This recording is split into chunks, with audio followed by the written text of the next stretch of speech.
All right, let's move north of our border. Zimbabwe is celebrating 41 years of independence. Zimbabwe's President Emmerson Mnangagwa says his country's battered economy is on the mend. Despite setbacks suffered due to COVID-19, the lockdowns which have affected the global economy, Mnangagwa believes the mining and agricultural sectors will play the biggest role in efforts to revive the economy. He made the remarks in the capital Harare as Zimbabwe was marking those 41 years of independence from white colonial rule. Zimbabwe's economy has been in decline for more than 2 decades and experienced hyperinflation in 2008 and 2009, again early last year, when it recorded annual inflation of over 800%.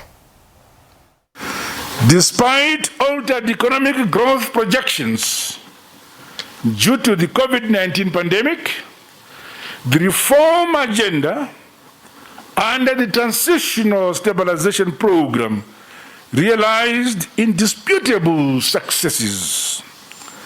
The successor program, the National Development Strategy 1, is now underway. My government continues to realize budget surpluses. Inflation, which had become a major source of macroeconomic instability, is being contained. The foreign currency auction system has also enhanced transparency and accountability in the distribution and the use of foreign currency in our economy. I call upon Zimbabweans to exercise prudence and discipline towards the attainment of broader financial and economic stability in our country. The manufacturing sector has remained resilient to the pertinent shocks presented by the imposition of illegal sanctions, natural disasters, and now the COVID-19 pandemic. Locally produced goods and commodities now constitute a larger share of our country's market shelves. The mining industry is projected to rebound by 11% this year. Guided by the strategy to achieve US $12 billion mining industry by 2023, programs that include increased exploitation, expansion of existing mining projects, resuscitation of closed mines, opening of new mines, mineral beneficiation, and value addition are being prioritized.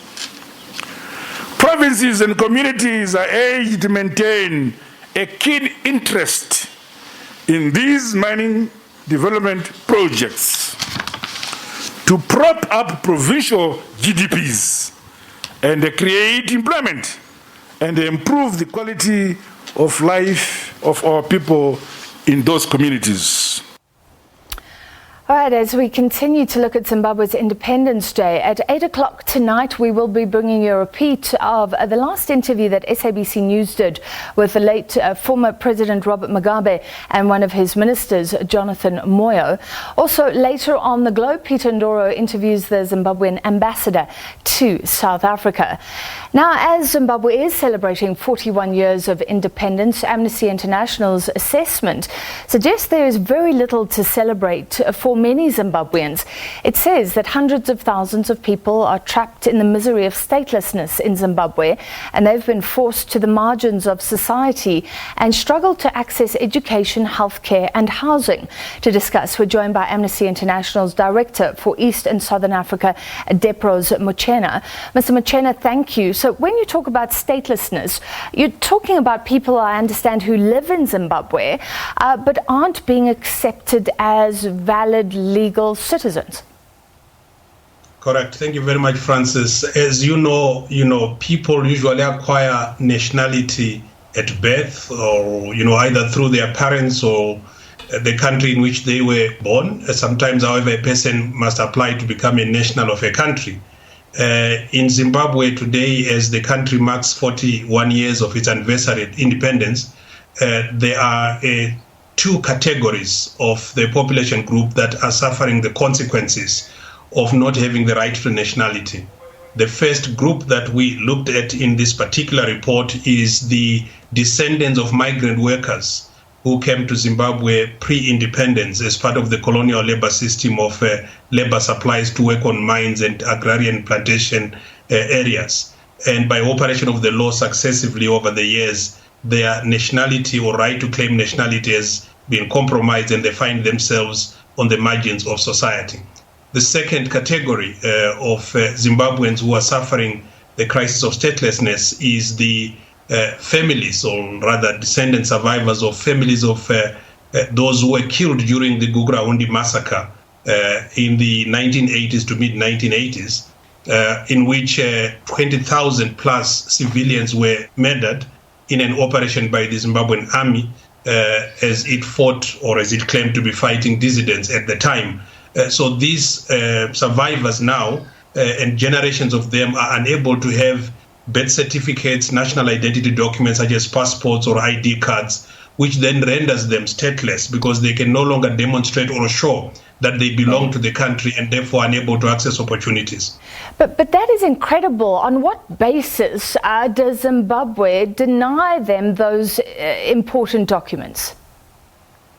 Well, as I've explained, I mean, the first basis is that you have got nationality laws which have changed between 1963 and 2003, whose impact has been to disenfranchise and deny the statehood and right to nationality for the groups affected. Because for them to be able to claim nationality, if you are a victim of a parent who was killed during Goku, you must show a death certificate for you to be able to get a birth certificate. If you are unable to do so, you are therefore excluded from the process of registration.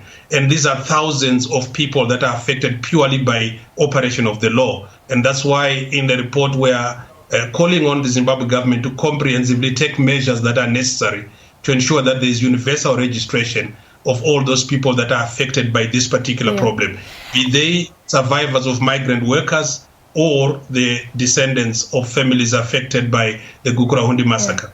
And the migrant workers, so they've been there since before independence, but what law says because you're a migrant worker's son or daughter or that's in your heritage?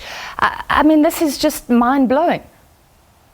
It is mind-blowing. You know that in the colonial history of Southern Rhodesia and even South Africa, these are colonial economies that survived on cheap labor that was mobilized from neighboring countries, Zambia, Mozambique, Malawi, Tanzania, through the Rhodesian National Labour Bureau, and here in South Africa through the Witwatersrand Native Labour Association, to recruit cheap labor to work in mines and in agrarian compounds. Now, at the turn of independence in 1980, they were still, citizens and nationals of the country because the Constitution allowed for the existence of a dual citizenship. But by 1984, there was change in the Citizenship Act, which then started to take away those rights of people who were already born in Zimbabwe. So by operation of the law, people started to lose their nationality until 2001. Again, by operation of the law, a number of these migrant workers and survivors and descendants lost their citizenship. You're also looking at people who are poor, without education and without means to be able to understand processes and defend themselves, take matters to court, and so on. So many of them then become disenfranchised. Then with respect to the Goku Massacre, it's a particular problem where, there's simply no acceptance that people were killed by the government, and therefore, in the absence of them having a birth certificate, they are unable to access opportunities in education, in employment. They can't open a bank account, you can't buy a house, you can't do many of the things that other nationals of the country are doing. So they remain marginalized by bureaucracy, even if the Constitution now guarantees citizenship. Section 43 of the Zimbabwean Constitution guarantees citizenship and nationality to all. But we still need to align the Citizenship Act with the Constitution in order to eliminate this barrier that many people continue to face.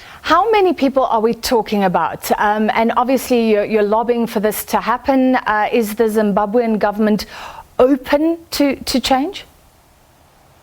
Yes, I think it's open to change. The numbers are unclear because there isn't a national audit of people who are stateless or who are threatened by being stateless. The estimates that we are working with is one from the United Nations High Commission for Refugees, which is a 2016 estimate that places the figure at 300,000. But given the fact that these are not official stats, we can only estimate that the number is bigger. And we couldn't speculate how many they are, but it's sufficiently compelling that we have collected stories of various people living on mines and living in Matabele and Midlands who are affected by this problem. At this point, I think it's important that the registration process remove all the barriers that are standing in the way of young people accessing opportunities, and some of them end up leaving the country and become stateless in the neighboring countries that they go to, and it creates all kinds of social problems with those countries. Yeah, this is so sad. Thank you for outlining the situation for us. Hopefully that really changes. Amnesty International's Director for East and Southern Africa, Depros Mochena, live with us from Johannesburg. And those visuals were from Amnesty International about these people who really can't go to school, like he says, can't buy a house, can't open a bank account, are stateless because they don't have nationality because the Zimbabwean government will not grant them that.